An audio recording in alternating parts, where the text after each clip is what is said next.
The Seven Figure Seller Summit is brought to you by Thrasio, Getida, and Ping Pong Payments. Welcome back to the Seven Figure Seller Summit. My name is Gary Huang. Today, I'm very excited to have Brent Zahradnik with us here today. How's it going, Brent? Hey there, it's going well. Beautiful sunny day here. A little bit chilly, but I'm ready to go. Yeah, welcome, welcome. So today, Brent is going to give a very special training on Amazon PPC, and he's going to focus on DSP. For those of you guys who don't know, it's demand side platform. Okay, so this is one of the hot new things about Amazon PPC that's going on recently, and I saw on the news, and maybe I think Brent, you probably saw this as well. Amazon PPC is just exploding right now. It's become the third largest ad platform online today, behind Google ads and Facebook ads. So definitely, I mean, PPC is critical if you're selling on Amazon. So Brent's going to share a lot of the best practices that he's using, and then he's seeing some of his clients using. So he's going to share the inside story of DSP, best practices to get more sales, and also some common mistakes to avoid, to save you guys some time and money. And a quick intro about Brent. If you guys don't know him, he's the owner of AMZ Pathfinder. And then he started in 2015, AMZ Pathfinder, in the very early days of Amazon advertising. And he realized that he had the power to help so many businesses selling on Amazon harness this growing PPC platform to grow their revenue and exposure. And then since then, he's witnessed firsthand each and every update that Amazon's implemented throughout the years. And he's on the cutting edge of these PPC tactics, processes, and AMZ Pathfinder uses to adapt to this ever evolving ecosystem. So Brent, before we get started, could you maybe share a little bit about your e-commerce story? How did you get into e-commerce? Yeah, sure. It's hard for me to pump myself up much more than you just did, but definitely worked at a agency doing ad management on Google for a couple of years. And we were mostly B2B, but we did have some B2C clients. That's the first time I really had my eyes open to e-commerce and using paid advertising to, incrementally drive sales and exposure. And after doing that for a few years, I actually went into a totally unrelated field, but then had a friend who was selling on Amazon. And that's how I started helping him advertise in 2015. And that was at the very kind of, nascent birth stage of Amazon's sponsored products in particular, which had started in 2014, I believe. That was the first year they had that running. And since then, just been kind of on this wild ride of like Amazon rocket ship, pretty much. Awesome. Awesome. So talking about the training today, Amazon DSP best practices, who is this training for? Sure. Good question. So this is definitely for intermediate to advanced level brand owners, sellers, company owners. And what's interesting about DSP is at this time, you can access it through what's called self-serve with an agency that has access to that, or managed services, which is through Amazon. So it's highly unusual, highly unlikely that someone watching this is actually, touching the knobs and levers on DSP and building the campaigns themselves. This is kind of calibrated towards brand owners and people who are directing an agency or Amazon to do that for them, more so than doing it themselves. A lot of presentations that I give and other people in your Seven Figure Seller Summit will be giving are about hands-on stuff. I tried to calibrate this a little bit differently towards a slightly different audience. And so I go into theory and I go into implementation both. And some of that theory is really important to have the groundwork laid first.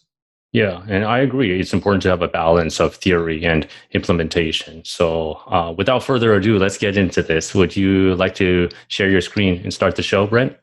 Yeah, sure thing. Let me get that set up here. All right.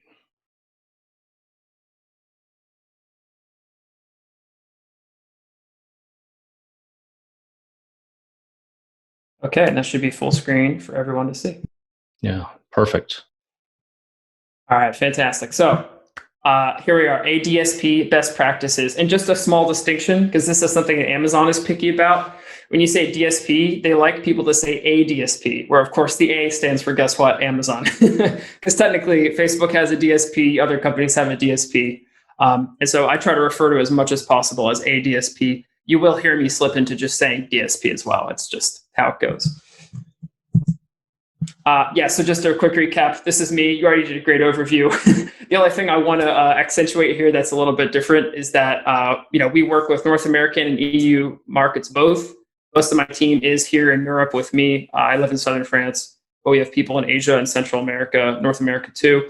And we've worked with ADSP since late 2019. We started it in Q4 of 2019, but really got into it in April of 2020 after a little bit of a COVID pause there. So that's kind of my credibility and a little bit of background about my DSP know-how. Like I mentioned, there's two parts to this. So we're going to go over best practices in theory and mindset, laying a kind of foundational understanding, and then implementation. So what to know or what to do when you're actively spending on a DSP.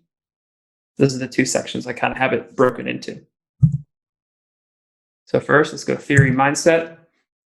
This is perhaps the most fundamental thing to understand with DSP.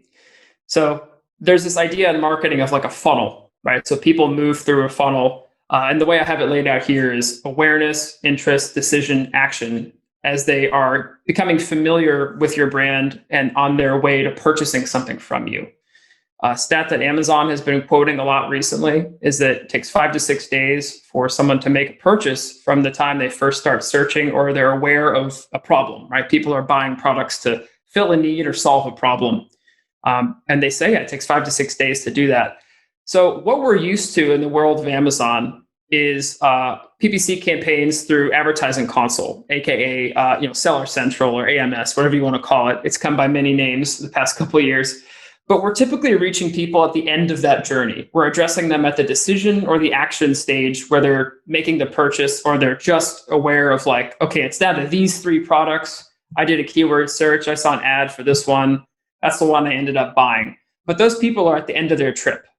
We're basically draining the funnel, right? We're not addressing people at the top. So the whole point of programmatic ad buying, display ads, and ADSP is to reach people at the high and the middle funnel stages. So this is something that we've traditionally lacked in Advertising Console so far. The whole idea here is, you're introducing your brand to new shoppers, driving long-term demand, driving brand awareness, which is a very slippery term, but it's still useful. And you're getting in front of shoppers who in some cases have already seen your brand with retargeting, for instance. So someone has to be aware of your brand before they can buy it. They have to learn about you from somewhere. And in many cases, it takes repeated exposure for them to become familiar with you. And this Brent, is part of a larger... Mm-hmm. Yeah. Oh, sorry to interrupt. I just wanted to say I really like how you broke this down in the funnel because, that was one of my questions. Like, what sort of audiences would you target using DSP? Mm-hmm. Because you're reaching them off of Amazon. And I think that stat you shared from Amazon, it takes 5 or 6 days for people to make a purchase from the time they start searching. Maybe they saw your ad on Amazon, but they didn't buy, but you can retarget them on, I don't know, like Facebook or some other site. And then it kind of like having that repeat exposure, that generates a higher likelihood for sale. But anyways, I really like familiarity. It's like, oh, I've seen that brand before. Think about if someone finds your sponsored products ad in like a SERP on Amazon. If they've already seen it on the New York Times or like they were shopping on some other website that Amazon owns or has an agreement with, they might have already seen an ad that has targeted them because they're like what Amazon calls in market, right? There's someone who's eligible to be like shopping in that category. Maybe it's because of demographics, like they're a male between 25 to 36 who lives in Idaho. Like you can target all kinds of stuff on DSP. So that's true. Yeah. And just the last point I wanted to make there though, I think Amazon in 2021 is going to be talking a lot more about this full funnel. They're really trying to zoom out and talk to sellers who are 3P brand owners, private labelers, and be like, look, here's the full funnel. It's glorious because most business owners who are kind of at that level, they have not thought about this a lot. Right. Excellent. So what can ADSP actually do? It has 2 big advantages as I see it. So programmatic ad buying with huge reach and scale. And the second one is targeting options that are powered by Amazon's first party data that's very exclusive to them. Amazon's not sharing this data with other companies. So what is programmatic? It sounds like a really fancy thing, but it just means you're buying a bunch of display or video ads on multiple websites across the internet, and you're buying these placements based on your targeting parameters, not on like keywords or ASIN targeting, like you do in, let's say, sponsored products or sponsored brands. So the idea here is to increase your brand awareness and your exposure, both inside Amazon's platform, because you can put ADSP inside Amazon.com or .co.uk, but also outside of Amazon, while still keeping your brand message consistent and keeping your kind of marketing consistent. Another stat I have from Amazon on my notes here is, according to them, 10 times more high intent shoppers can be reached off Amazon through placements and targeting than can be reached on Amazon just with PPC alone. So it's about that reach. It's about the exclusive data. It's about the scale. That's really what ADSP is all about. So who is it for then, if that's what it's all about? It's for brands that have already maximized what they can do with PPC on Advertising Console. So if you have really well-configured sponsored products, you got sponsored brands with video, maybe you even have sponsored display, which is kind of like the little cousin of ADSP, running and having success with that. If you've maxed out your spend and you're hitting your kind of head on the ceiling there, that's the time when you can say, let's take some of this marketing budget, let's take our kind of understanding of this situation from a long-term perspective and move this over to ADSP. Let's give that a shot. Also, brands that have really aggressive growth targets. So they're like, we got to make 10 million this year through Amazon as a channel or e-commerce in general. If you're not meeting those, maybe it's time to look for a new potential growth channel, and ADSP could be that channel. And then lastly, brands that are selling on Amazon but are looking to get some of their exposure off Amazon. It's also possible to be not selling on Amazon and use ADSP, but for kind of the purposes of this presentation, I'm going to stick to brands that are active on Amazon because that's our audience who we're talking to here. Any questions? No, this is great. Let's keep going. All right. So then how does ADSP differ from PPC? There's a couple key differences. PPC is all within the marketplace and very search term focused, very category focused, ASIN focused. Those are the main targeting types we have.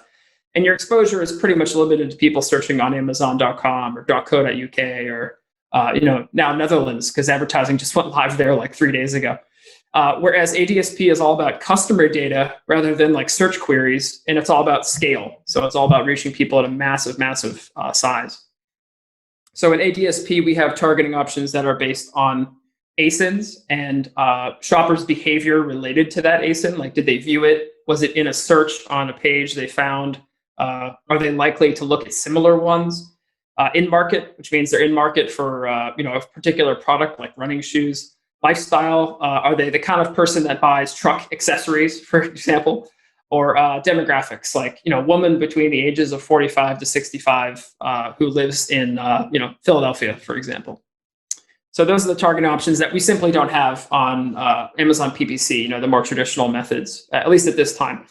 And the last thing is it's a CPM versus CPC cost model. So everyone knows that CPC is cost per click.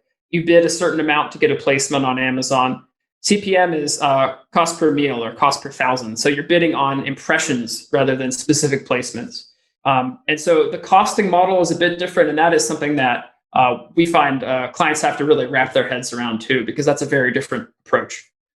So that's one thing to get sorted out. And that's usually the case with display ads. So what products are actually good for ADSP? I just browsed around Amazon and found a random listing for fish oil, because obviously those are some big sellers. And this is like the most important thing I want to highlight with ADSP. If your product is not absolutely at the top of its game in terms of retail readiness, that is to say it has awesome images, more than enough reviews and a really good star rating, variations like this one does here, just for customer choice. If they want to get a smaller or a bigger pack, they can. It's better for conversion rates and just people's needs. Amazon's Choice Badge, this one has one for fish oil, which certainly helps. That's a huge term. Subscribe and save, you can see on the right side there, subscribe and save. That's also really, really useful for ADSP because a lot of products that are consumables or CPG really benefit from subscribe and save. And that's a good metric to watch in DSP. This product, I would say, if this company came to me and said, "Should we do ADSP on this?" I would say, "This looks pretty good. This is a really good bet." And it probably would be met with a lot of success. Even if we ventured out and we tried to get it in front of people who have never heard of this brand before, because of the strength of this listing, it would be a pretty good bet. I would be confident in it.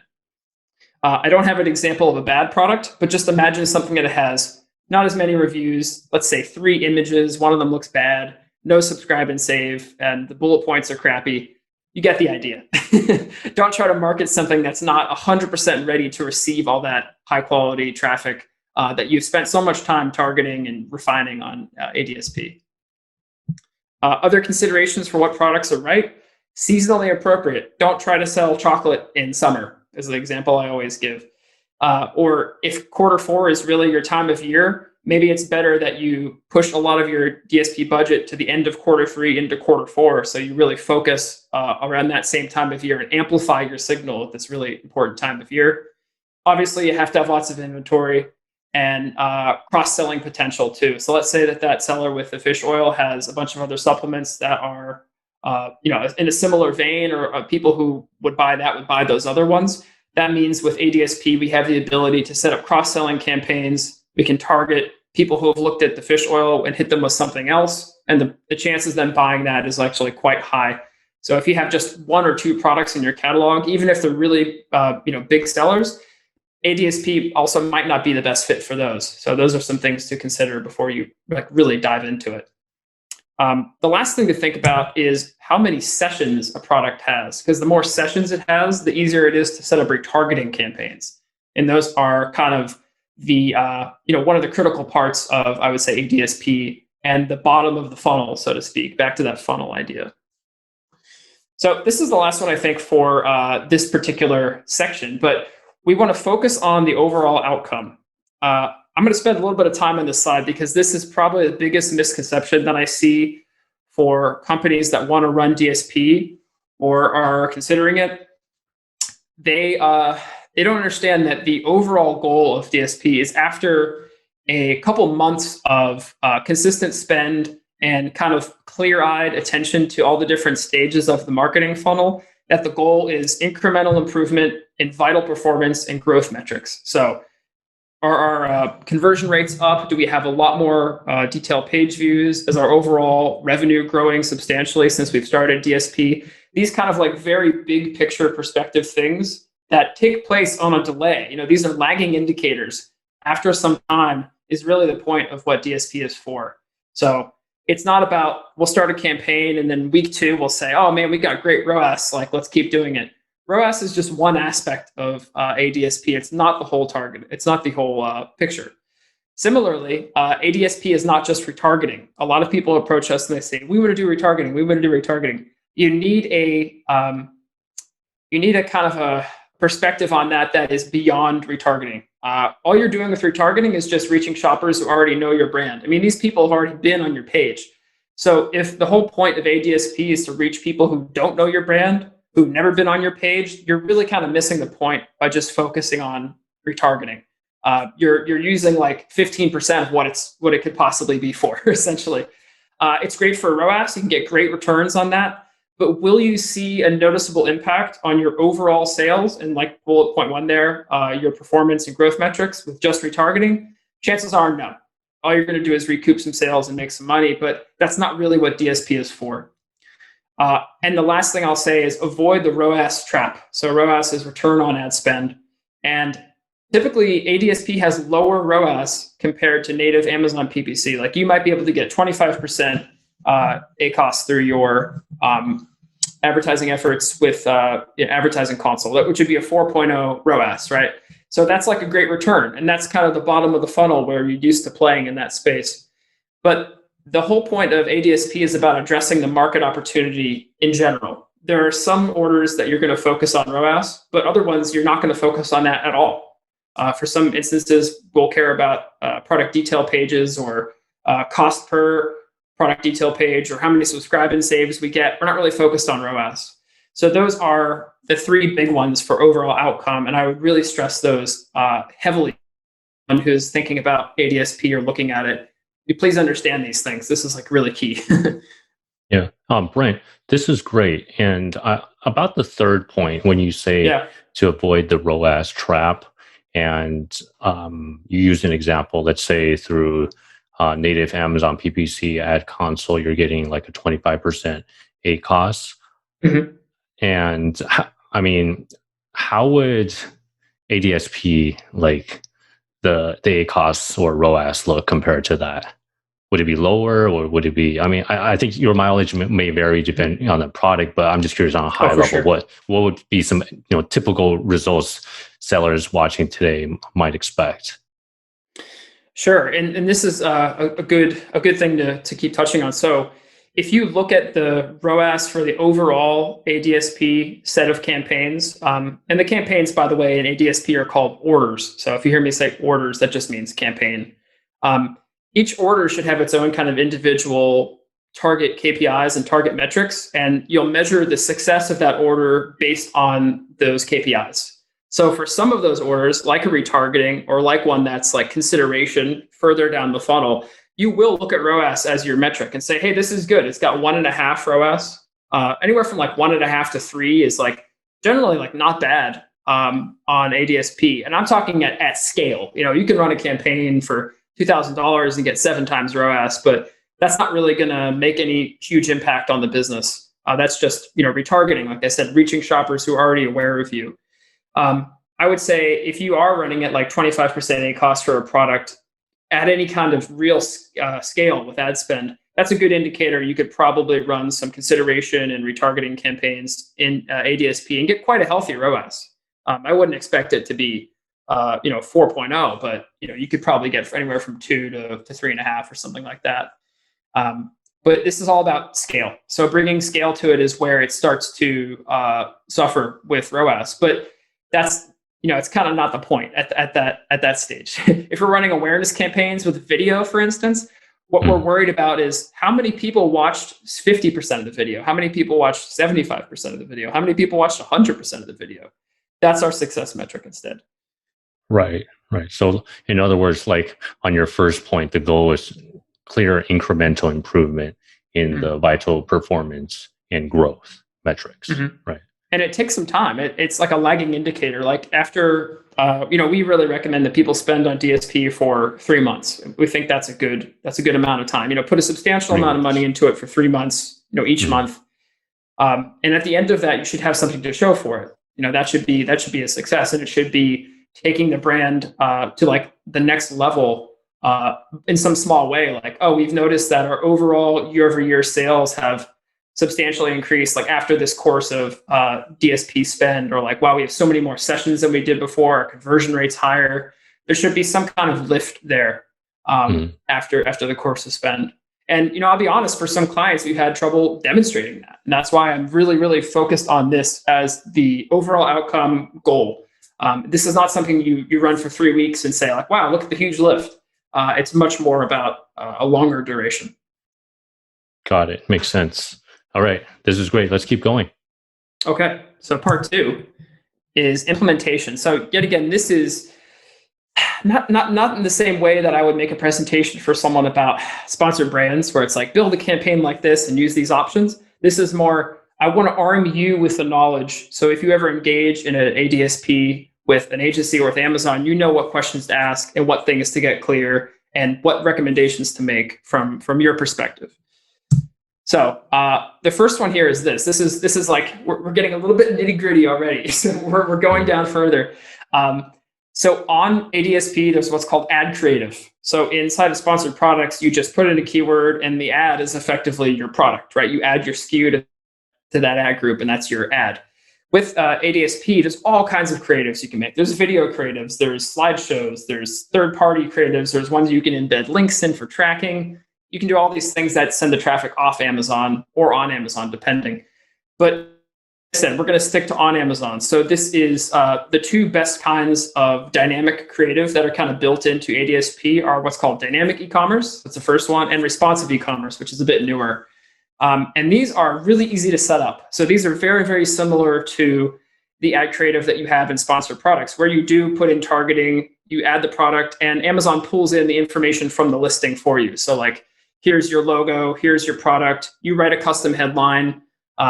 You can change how some things look on it. You can add customer reviews for that matter, which is really cool. So a really like nice customer review excerpt will show up on there. And these integrate Amazon native features. What do I mean by native features? So if you have 5% off, like this product does here that I found, it'll show it on there. If you have lightning deals, it'll say lightning deal. If you have a deal of the day, it'll say deal of the day. So it's dynamic in the sense that it adapts to how your product listing looks at that time, which is really cool because that increases the click-through rate and gets people to act on it. And if there's a coupon, they're more motivated to buy. So all those different badges will show up dynamically on the ads. And Amazon every once in a while releases like data on these ad types. It says like, oh, we found that responsive e-commerce has a 50% higher click-through rate than people who just make their own like third-party ads or their own image ads. So these ad types are kind of specific to ADSP, and they should be like a large part of what is used in the campaigns because they're easy to iterate on. They have good performance. They dynamically adjust to the page itself, and yeah, they're just great. So one of my pieces of counsel would be definitely use these, and they are going to work for when you're sending traffic to Amazon listings and what Amazon calls link in. So you're not sending it link out to another page. But this is definitely something to take advantage of and be aware of. And you as the brand should be supplying any kind of headlines, ad copy, images, anything you can to your agency or Amazon to help with making these the best that they can be. Here's another example. This one's right from Amazon, but you'll notice that these ADSP ad types, they morph depending on the size of the ad inventory, and they also will actually adapt to the person who is seeing them. So if you're logged in as an Amazon shopper and you're on another website, and Amazon knows that you'd love to read reviews, they'll show you like an excerpt from a customer review. Or if you're really into coupons, they'll show you the coupon. Or they'll show you the star count if you really care about star counts, for instance. So they kind of like take many different forms and they're adaptable, which is exciting. And that's why they work so well. Now, the next part is custom image creative. So I have a screenshot kind of on the bottom there, but basically you can create ad creative in many, many different sizes. That's just an image. And this is much more like traditional display advertising on, let's say, like Google's display network or like banner ads, like stuff like that, that's been around the internet for like 20, 30 years. These are static, but if they're made by a well skilled designer, you can have ads that more represent your particular brand language and personality and feel. So if you do a good job, these can be just as good as the dynamic ads. It's just that they require a lot more work and they require more testing. So I would encourage anyone using these to make several variations and then put them through their paces inside of the orders and line items in DSP to see which ones have a better response rate. And by response rate, I mean whatever your objective is. So if you're looking for clicks, then they have a higher click-through rate. If you're looking for sales, whichever one gets more sales for you, whatever it may be. And one tip that we've used this occasionally, I think we should probably use it more often, but there's a tool called PickFu, I think that Gary, you're probably familiar with, and most people watching this are. And that's a really great way to do some initial testing to affordably gather data on which one is better. So you can say, here's 2 ads we made, 2 variations, make them pretty distinct and different, and then run a test in PickFu for $50, $100, whatever. That could mean that you save a lot of money later down the road running thousands of dollars against DSP for these creatives.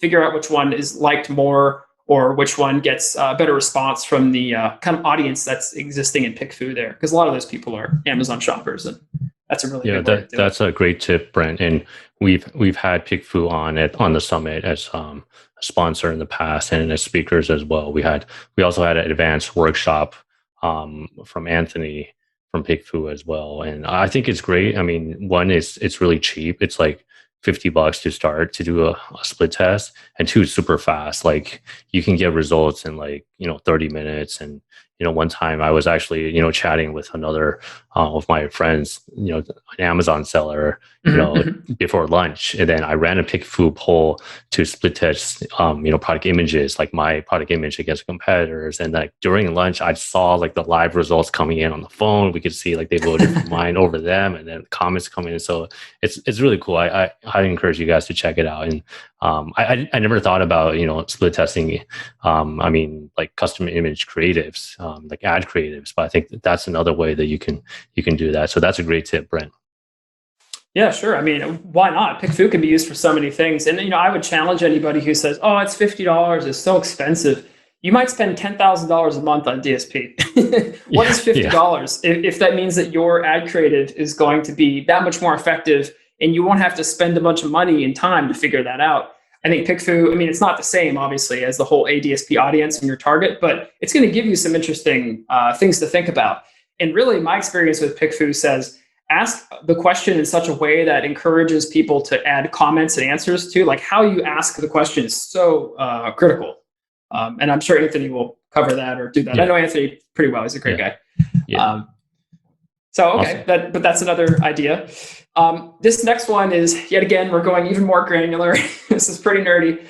But in ADSP with Amazon, there are a couple of different ad inventory types. So what's called owned and operated, or ONO, as we call it for shorthand, is ad inventory that is owned and operated by Amazon. So Amazon owns many, many, many websites and properties. Zappos.com, diapers.com, IMDb, just a couple off the top of my head. But if you ever scroll to the bottom of Amazon.com and look at all the websites, they own so many things. They own that Arrow company. They own like the Ring. They have so many different websites. And the point is that's all considered Amazon first-party ad inventory. So that's more limited and more costly, but it's usually higher quality. This also includes ad inventory on Amazon.com itself. So when you run ADSP, your ads, if you set them to do so, will show up on Amazon as well. What we find is usually targeting this O&O inventory first, and then moving into what's called OE, or open exchanges, and third-party inventory is probably the best approach. So the open exchanges have much greater scale, but the quality is usually a bit lower. It's usually cheaper. It's just that there's so much more of it. Think of open exchange as like targeting the whole darn internet. It's like a lot of websites out there that have agreements with Amazon and that are part of these different exchanges. I put a screenshot here so you could see it quite clearly. PubMatic, OpenX, Rubicon, AOL Display, these are open exchanges that are available to other advertisers on other DSPs. This is not something that is unique to Amazon. Part of what makes a DSP interesting is that they have these Amazon exclusive inventory. That is part of the key of what makes ADSP interesting. And so we typically start with that and move from there. Yeah, and Brent, if I could interrupt you there, I think this is something a lot of sellers have questions about, and like where exactly can my ads be shown on these external websites? So from what I can see on this slide, there's Amazon exclusive sites like Internet Movie Database, Amazon Publisher, and then some other open exchanges. What else? Like where can we see our ads online? Oh, that's a big question. So these ones here I'm showing, this is pretty much like display advertising, whether it's the first ones I talked about that are dynamic, or it's the ones we spoke about briefly that are like custom image creative. Those are going to show up in all the kind of standard ad template formats, and some non-standard ones for that matter, like depending on mobile apps, or Amazon inventory has some like strange sizes and dimensions of ads, which you'll learn about if you ever dive into it and make it. But those are pretty much what you think. It's like a banner on the left, the thing on the top. It's a GIF that moves on the right side. It's display. It's been around for a long time, and things that I don't have as much experience with, to be totally honest, are what's called OTT video, which is like on Amazon devices. What's called over-the-top video. You can get special placements on Amazon Kindles and stuff like that. You can get placements based on what people are watching on Prime Video. So there's many, many places Amazon is like slowly expanding into where videos or video-like things will show up. And also like mobile apps, like some of the open exchanges will be actually mobile apps and ad publishing networks that run on mobile. So it's not just desktop either. This stuff shows up everywhere. Cool. All right. This is great. Hope that's helpful. Yeah. Yeah. Yeah, I mean, It there's some seems like places where yeah, DSP it's shows very up. I don't even vast. know where it Yeah. is. I don't know all of them. There's so many. Okay. Okay. Yeah. All right. Excellent. Let's keep going. Sure. So yeah, owned and operated open exchange, big distinction. Budget. So along with targeting, budget is probably one of the most important things with DSP. So this is how we do it now in 2021. The system we've established, and I think is pretty good. So what you do is work with your service provider to establish an overall budget. Let's say you want to spend $30,000. You could do that over the course of 3 months, and you can split it up into 10K each month. The example I give here is we have 10,000 to spend, of which 2,500 is for retargeting. Let's say that the rest of that is for awareness, consideration, maybe some video campaigns. And then over this quarter, these 3 months, we're going to spend roughly 7,500 on retargeting. It doesn't have to be precise, but you can basically set up your orders and your line items based on that budget configuration. And then by the end of the month, you'll have spent that amount that you specified. And we find that setting a budgetary plan for a couple months at a time instead of working month to month, which is what we've seen some companies do, and we've tried in the past, it's much better to think about it over a longer time period and then set up your orders and line items with that kind of in mind. This allows the optimization and the budget pacing for a DSP to work properly. There's a lot of technology that Amazon has behind the scenes for their budget pacing, because it is possible if you misconfigure the budgets to spend thousands of dollars in a single day if you do it wrong. So be very careful with that. I'm thankful we've never had that happen because that could be a real trouble. But knowing what you want to spend from day one and then sticking to that plan during the duration of that with some adjustments based on performance and optimization, of course, is really what we recommend.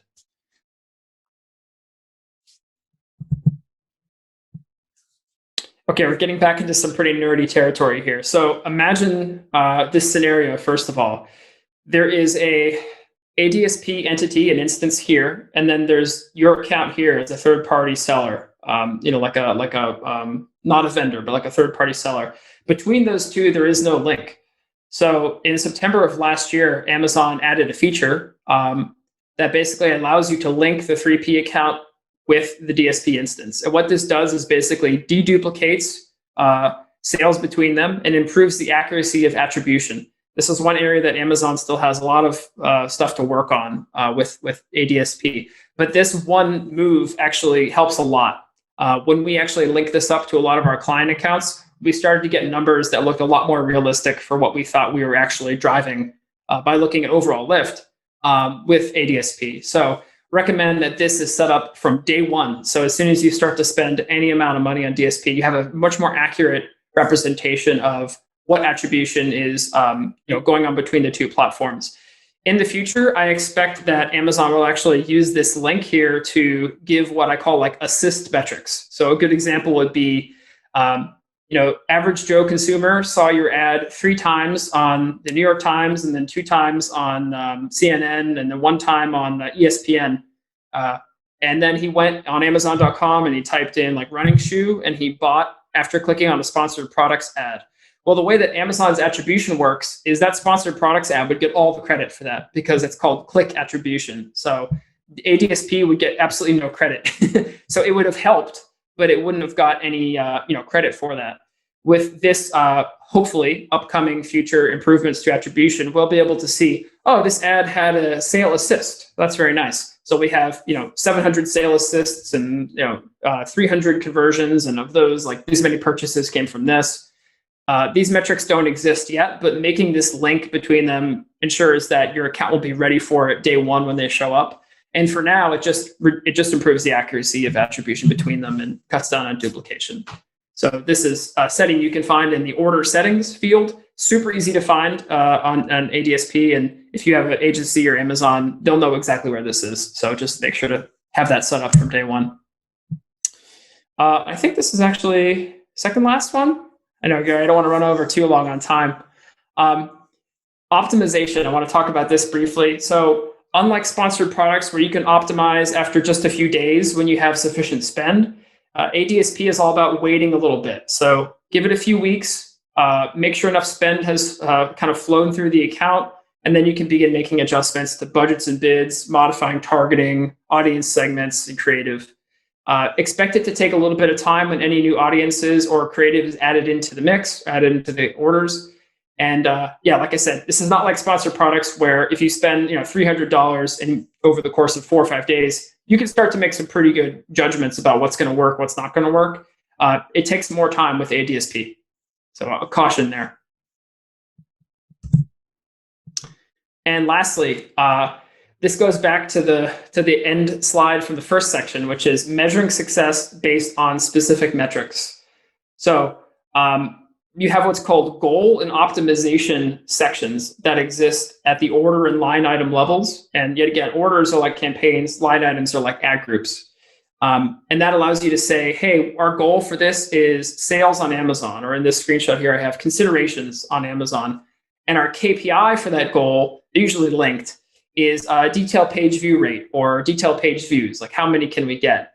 So make sure that these are set properly and talk to your ADSP optimizer provider about this in great detail, really get the full story from them, and make sure they're set properly, because you want to make sure that all the different orders in your ADSP are targeted towards the right parts of the funnel, and you're measuring and gauging their success based on those KPI that are related to that stage.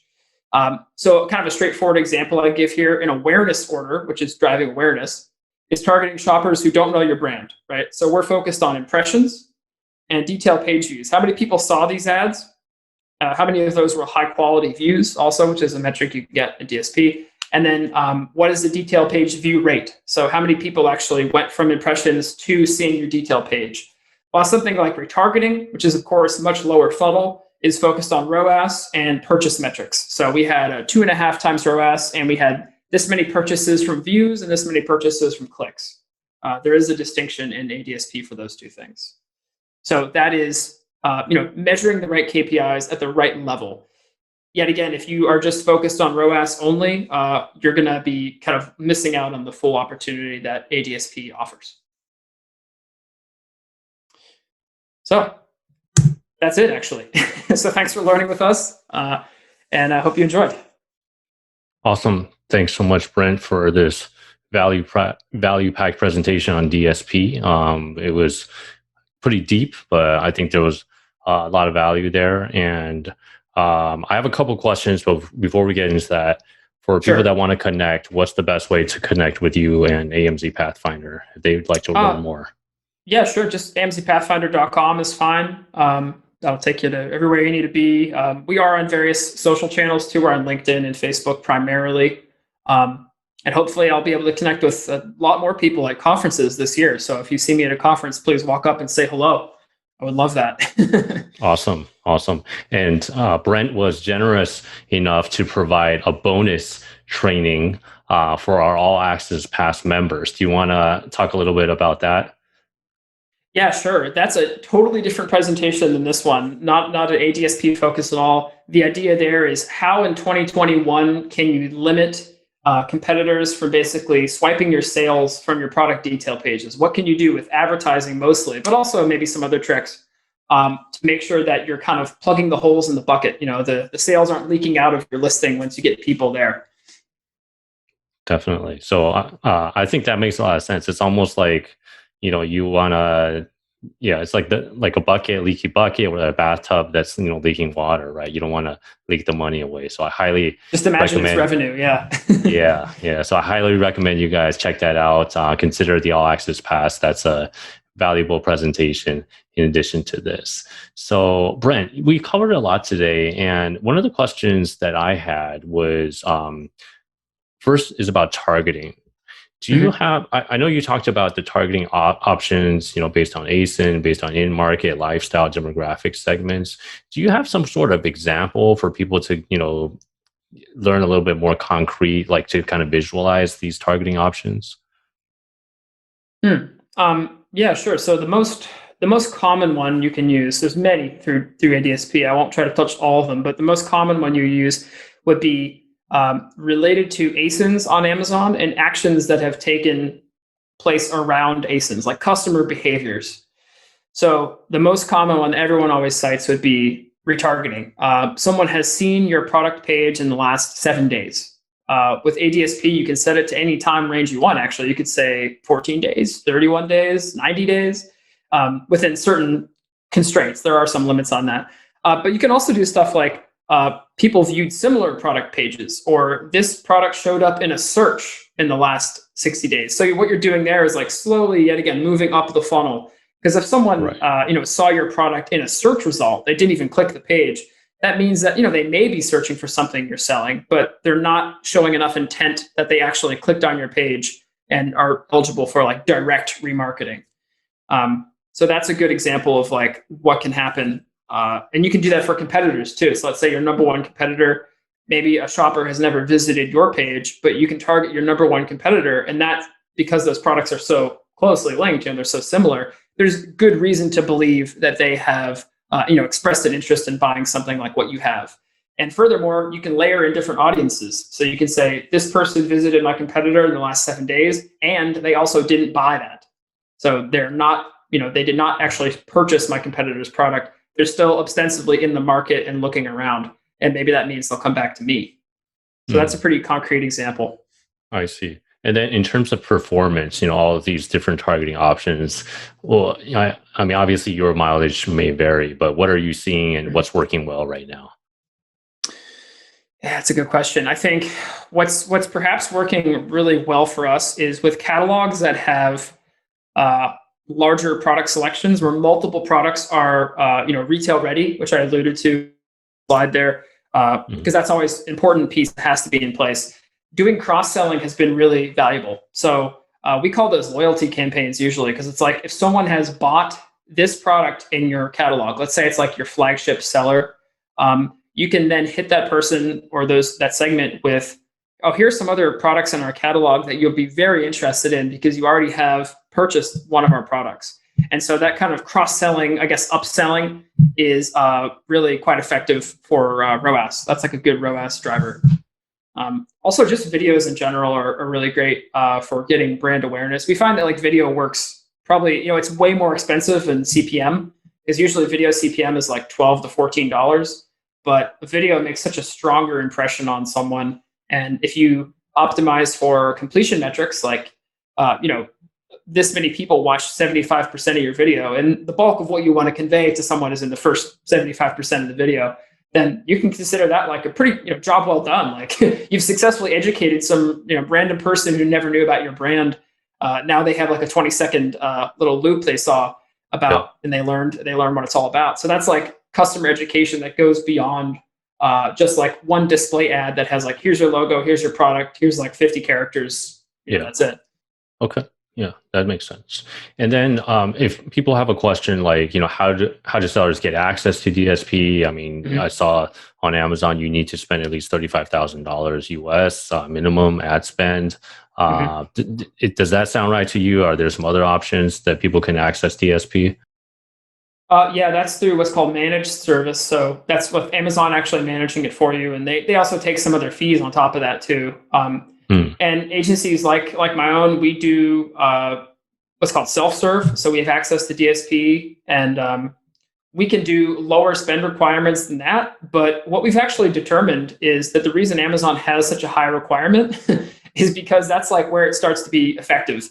I would say at minimum, if you're running DSP, you should look to spend like 7 or 8K a month for the course of a couple of months.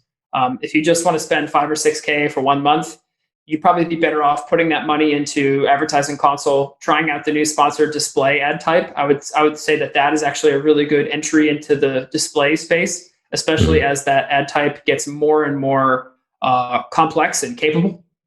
We just got reporting for that ad type like last week. So they're still figuring that out, but that shares a lot of the same inventory with ADSP. It's like the same, some cases it's almost the same ads. You just have a lot less control over targeting there than you do with ADSP. But I would say that if you have, a larger growth objective, you have budget, ADSP over the course of a couple months for, at least 7, 8K is like a good fit for an agency like my own, or I mean, I know plenty of agencies that do ADSP work. So yeah, that's a great benchmark. Thanks for sharing that. yeah. And then I know we're almost out of time, so a couple of quick questions. Mm-hmm. What are some common mistakes you see sellers are making with DSP? Hmm.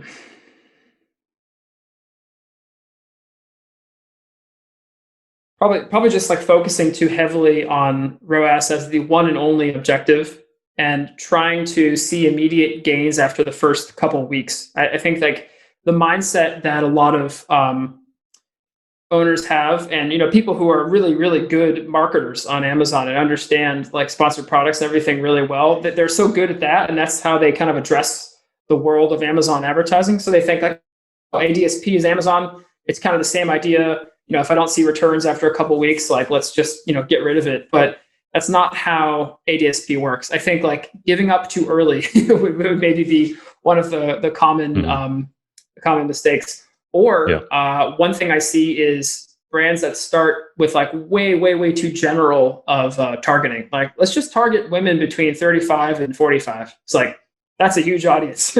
Maybe you should try to refine that a bit more by interest categories, or try some ASIN retargeting first. Typically, starting at the smaller audience and working your way out is what tends to work better in my experience. Yeah, that makes sense. And then if we were to look into the crystal ball and at the future, what's your prediction for 2021 in e-commerce? Ooh, I think, wow, that's a big one. I mean, for ADSP or just in general?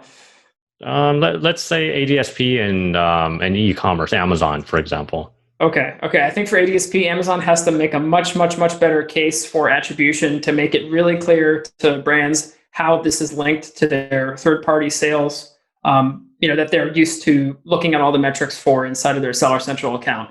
Because if they can't link those two things together, if there's not new columns inside the business reports or areas that give us information on assist metrics, people are not going to go for this. Because I know Amazon is going to push ADSP harder and harder this year, but they need to be careful, or they're going to get a lot of people who have like a mediocre experience and they're not going to come back for it ever again.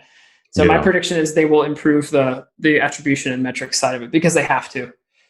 My prediction for e-commerce in general, it's just going to continue to blow up. I mean, I think we had 5 years of progress in 1 year in 2020 thanks to COVID and everything.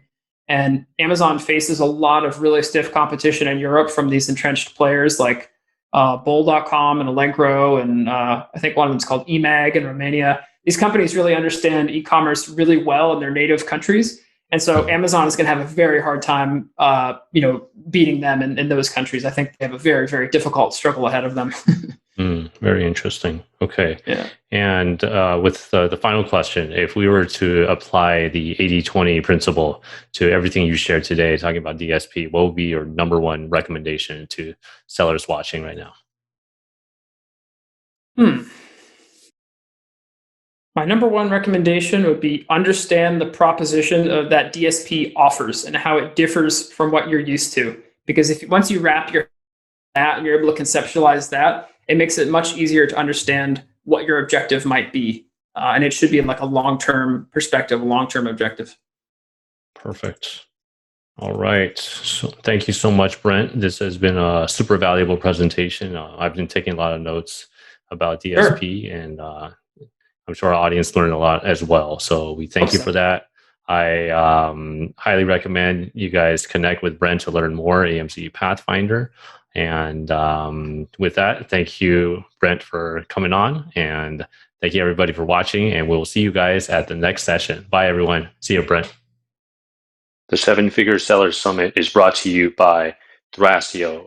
Digital consumer goods company Thrasio is the largest global acquirer of Amazon FBA brands.